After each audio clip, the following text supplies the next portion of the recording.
Hey guys, welcome back. So we playing Endless Summer, Book 3, Chapter 1. The world has been hurled backward in time by the strange power of La Huerta. To set things straight, you embark on your greatest adventure yet. So it's time, people. It's finally here. Need to stop. First, there is only light. Your surroundings are lost in a blinding haze. Then a voice speaks, resonant and strangely familiar. You're beginning to understand, aren't you? Who you truly are. No, it's still a blur. I know who I've been, at least. Import my choices. The more you experience, the more defined you become. The echoes of the past wash over you. Move on. I don't need to see any recap. Chapter 1, Time Esca. Oh, escapes me. The blinding light clears. You look down at yourself and see. Yes, there I am. Shame. Try something different. Is there anything new? I want to see if there's anything new. Probably not, right? I really like the hair. Ooh.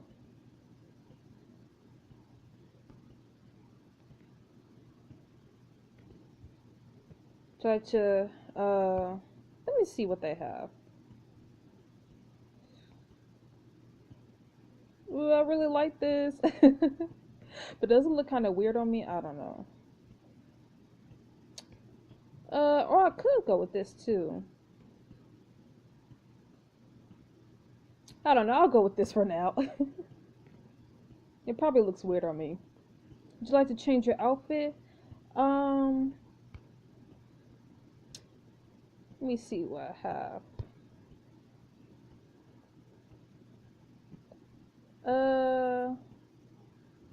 Okay, well that sucks because I bought Hartfeld,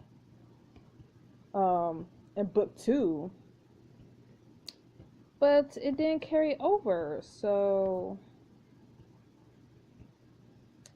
that really blows.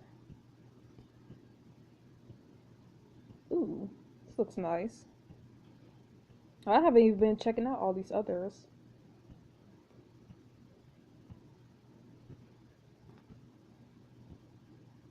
And unique.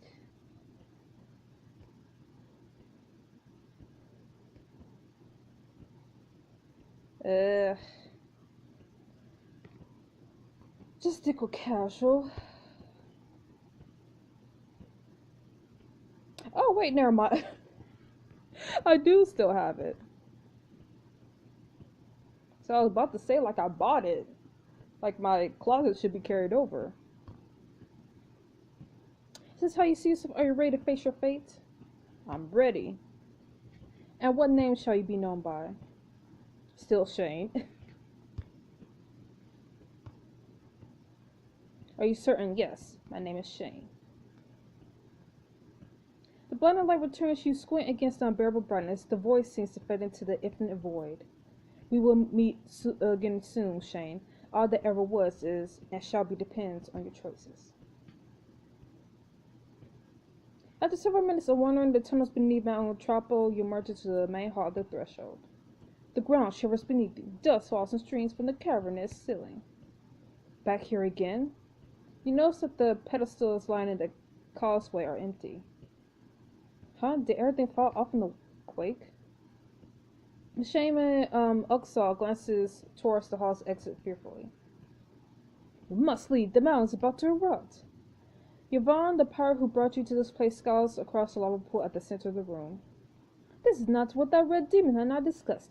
I was to escort Shane here in exchange for the fountain. We had a deal. Show yourself, rascal. As if in response, an anguished cry rises from somewhere deep below.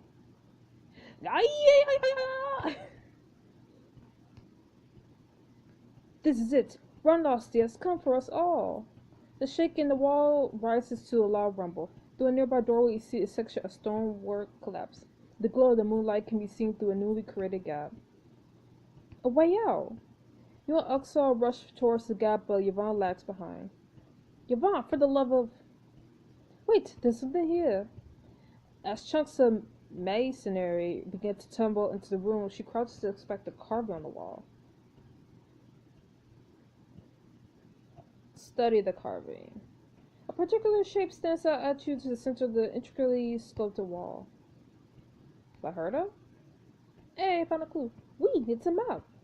Do you see the two spiral-shaped markers? One is placed where we are now, and the other is on the eastern coast. Ugh. A piece of debris solidly collides with Yvonne's shoulder, nearly knocking her to the ground. Elxar calls her through the gap. No time, come on! You run forward, Yvonne falls, clutch your arm. The hall ceiling gives way behind you, crashing heavily into the lava pool.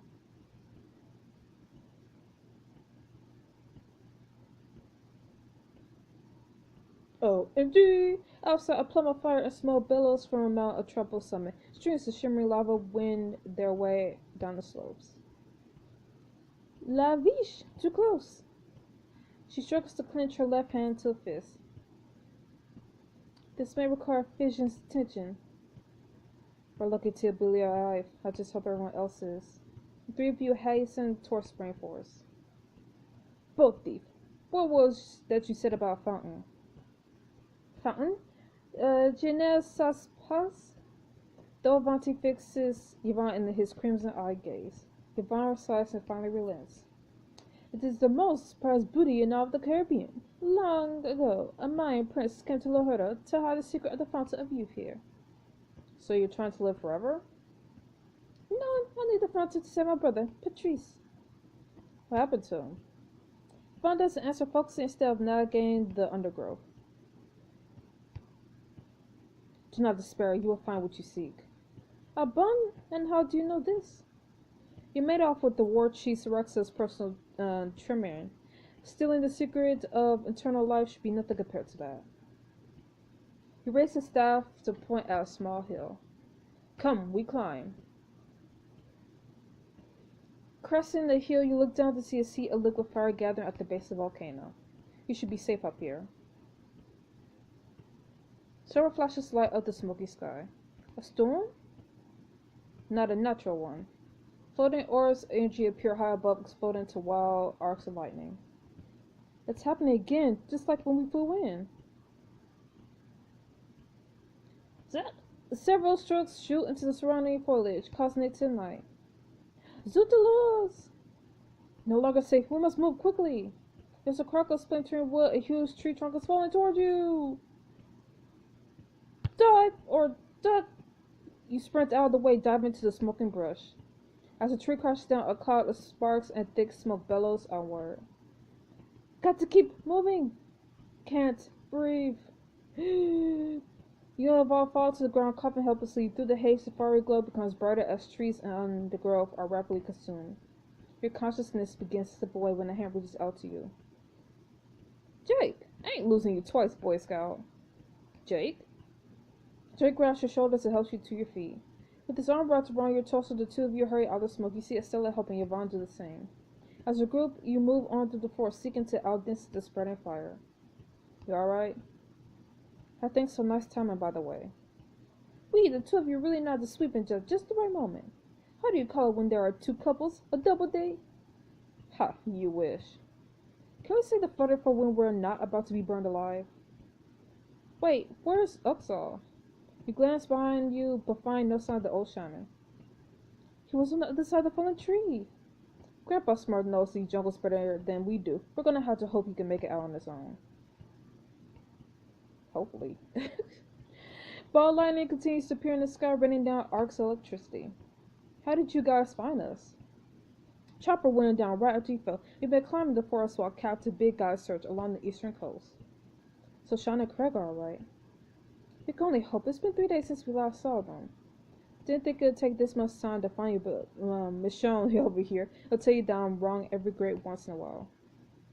3 days? We only got separated a few hours ago. Stop, something's up ahead. The heck? Rays of bright blue light stream from a glowing rift hovering in midair. The hell? It's like a window. I see a place on the other side. Scream! High-pitched sound comes from the jagged terror in reality. Looking through, you see a herd of dinosaurs. Dinosaurs roaming through a prehistoric jungle. And a huge pterodactyl flying straight for you. Flee! Run for it! As one, you launch yourselves away from the rift. Scream with the person cried, the leathery winged beast emerges gliding over your heads. Good looking out, Boy Scout. Sis, monster. Dinosaur, but close enough for my mustard. High overhead, the pterodactyl disappears into darkening clouds. Let's go, get out of the way of this portal, wherever it is. Agreed. The four of you run to the forest, leaving the rift behind. This kind of stuff didn't happen during the last storm, did it? Hard to say. I was busy trying to keep Delilah from making a swan dive into the Caribbean at the time. We were lucky. We were spared along with the island, and now there's nothing out there to look back to. Take it easy, Ripley. I ain't having you crack out of town like this. I'm not cracking. I'm being honest with myself. Everything's gone. This is all we have now. A series of blue flashes fill the air. 2 more rifts open before your eyes floating amid the trees. Looks like Rourke's about to get that prehistoric theme park he always wanted. The ground suddenly heaves beneath you. Everyone stops to brace themselves. Pour l'amour de Dieu. What now? A groan comes from the forest floor as it splits apart, causing blazing lava to rise from a network of fissures. Figures. My day was going well for once. The lava's burning everything. Estella points towards the floating rifts. The time portals. We got no choice. Copy that. Jake and Estella rush ahead. They each stop beside a different rift, looking back for you to follow. You guys sure it's safe? Looks like some kind of bayou in this one. Moonlight, still water, reminds me of home. I see a room full of windows and stars. It's actually beautiful. Another flash heralds the appearance of a third rift slowly shimmering open in front of you and Yvonne. What the heck? Enter the second rift with Estella, or into the first rift with Jake, or into the third rift. I'm going to the third rift. What you talking about? You and Yvonne enter the wavering terror directly in front of you. The heck? There's something inside a dusty room crammed with furniture and half-packed wooden crates. Where do you suppose we are? No idea. When might be an even better question. You spot something printed in black on a nearby crate. Property of Joseph Katina, British colony of La Huerta.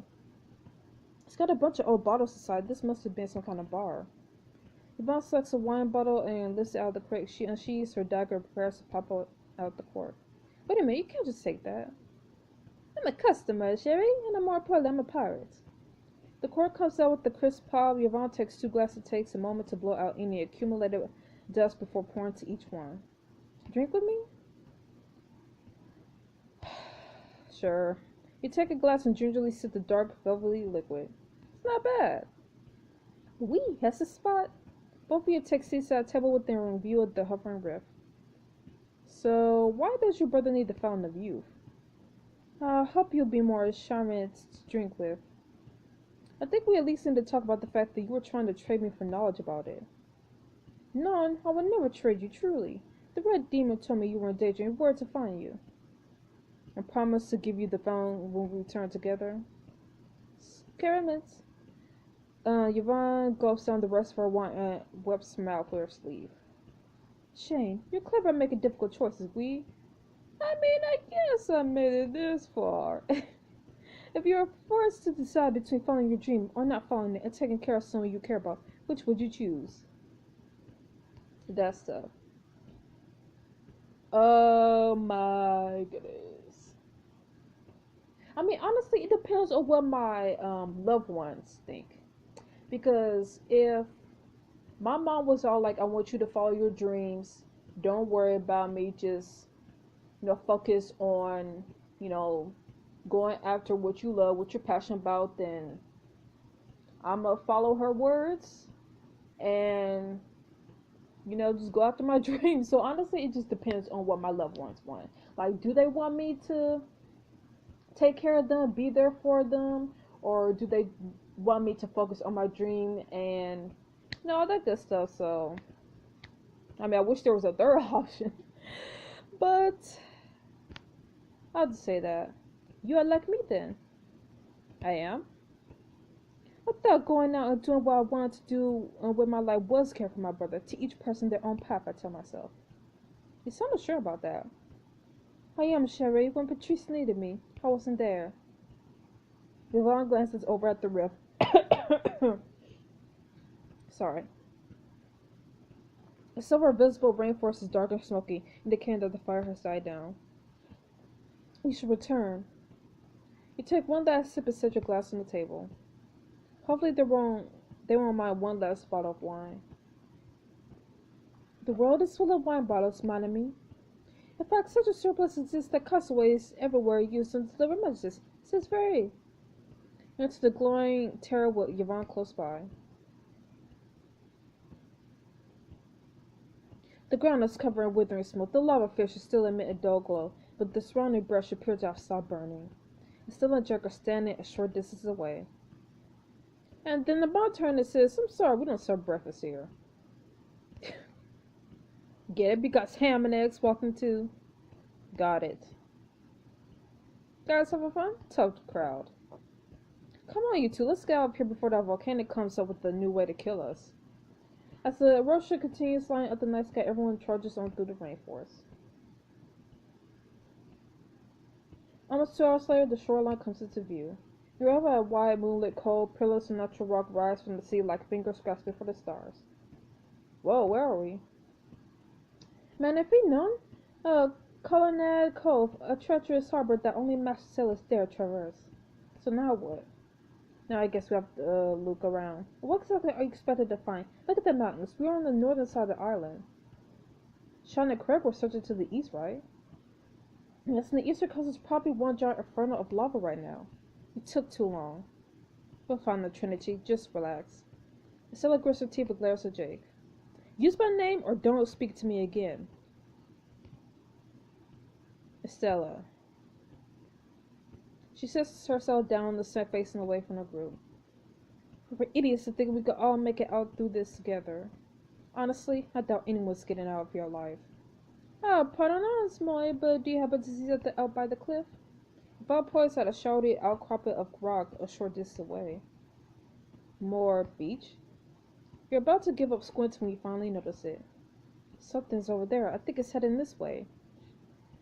A strange indistinct figure is approaching across the beach. The moonlight seems particularly bright around it. Is it that shaman? Jumanji, that you? There's no response. The figure continues on the slow path towards you. Who's there? When it finally draws close enough to reveal detail, you feel a chill travel down your back. Who the heck are you? Green light undulates within a translucent ghostly body. The face is featureless. Holy... Did Jake just jump? What on earth? Oh, no. Yvonne does not do ghosts. The power whirls are here running for a cluster of palm trees. Estella finally turns to look. The figure stops a few paces short of Stella, seeming to study her grief-stricken face. Speak! What is this? What's happening? It raised a hand towards her, offering something. A small object is partially visible in this luminous grass. Stats? How did you get that? What is it? What does it have? A photo I kept at home in San Trobita. It's me, my mother, and Tio Nicholas. It can't be real. Everything out there is burned to cinders. Stella stares at the spectral entity fearfully, unable to reach to it. The light within its body falters. What the heck? In desperation, the figure turns and extends the photo to you. You notice that the picture is slowly darkening at the edge. It looks ready to burst into flames. Take it.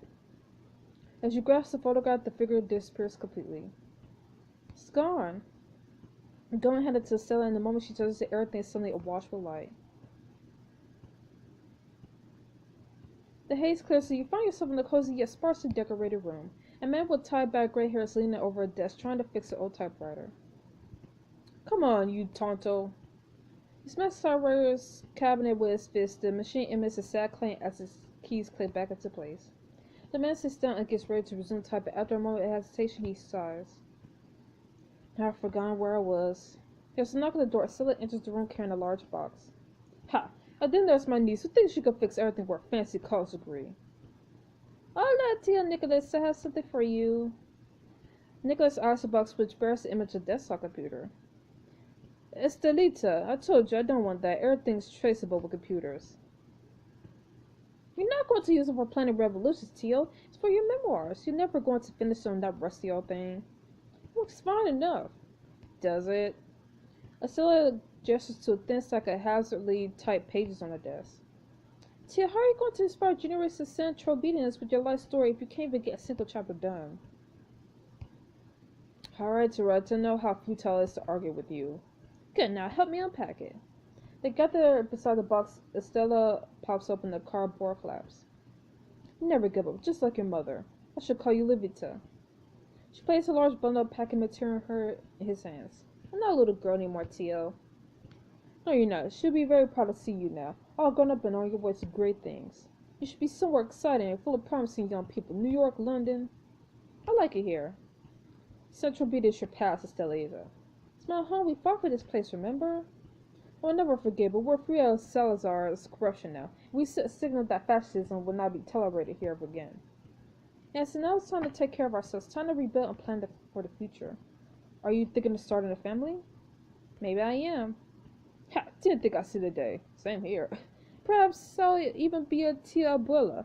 How the time escapes me. He sniffles, glowing misty-eyed. Estella plugs in the computer tower and powers on. She hands Nicholas the instruction manual. Okay, you got it from here? Give me a call if you need any help. Help? I'll be fine. Where do I insert the paper? Oh, Tio. After another burst of tense light floods your vision, you find that you're back at the cove. Estella's holding the photo, tears are streaming down her face. You two okay? Estella looks through your eyes. Somehow you could tell that she saw the vision too. Hi. Was that how? I think we were seeing a future that could have been. Yes. Her gaze drifts towards the shore where it lingers, watching the tide wash in and out. She suddenly turns toward you, embrace you tightly. Shh, it's okay. I forgot how much I miss my home. Over your shoulder, she gazed at the old photo. When I was little, all I wanted was to have a family one day. She steps back and inhales deeply, glances over at Jake and then back at you. We're going to fix this. Damn right we are. No more anger, no more despair. We owe it to ourselves to fight for the future with all we got. I think maybe I just needed to see it to keep believing in it. Heck yeah. Now that's a Stella I know. It's Katniss, Cabron. Ha. Aw, Stella. Ooh. So I have a feeling we're going to be unlocking everybody else's memories. You collected 1 of 11 Embers of Hope. Huh. The Huerta could be a discouraging place. Embers of Hope will help your friends remember what matters most to them. And I already know it's going to cost time. It's just like how in book 2 we had to pay for the idols. This time we're going to have to pay for the Embers of Hope. Gather enough and one of the island's greatest mysteries be brought to light. Shauna, Craig must have seen the eruption coming. Hopefully they found a place to wait it out. Vaughn comes running over to you. Ahem, while I was scouting, I found something else. She gestures in the other direction along the shore. A cluster of huts rests in the shadow of a large cliff. A village? Those look like bounty dwellings. Maybe someone will know the whereabouts of the other catalysts. We're kind of a big deal after all. Let's go find out. Endless Summer, Book 3! Welcome home, everybody!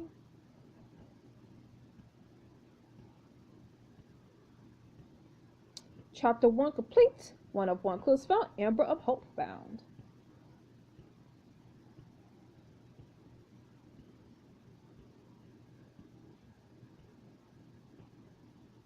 Alright.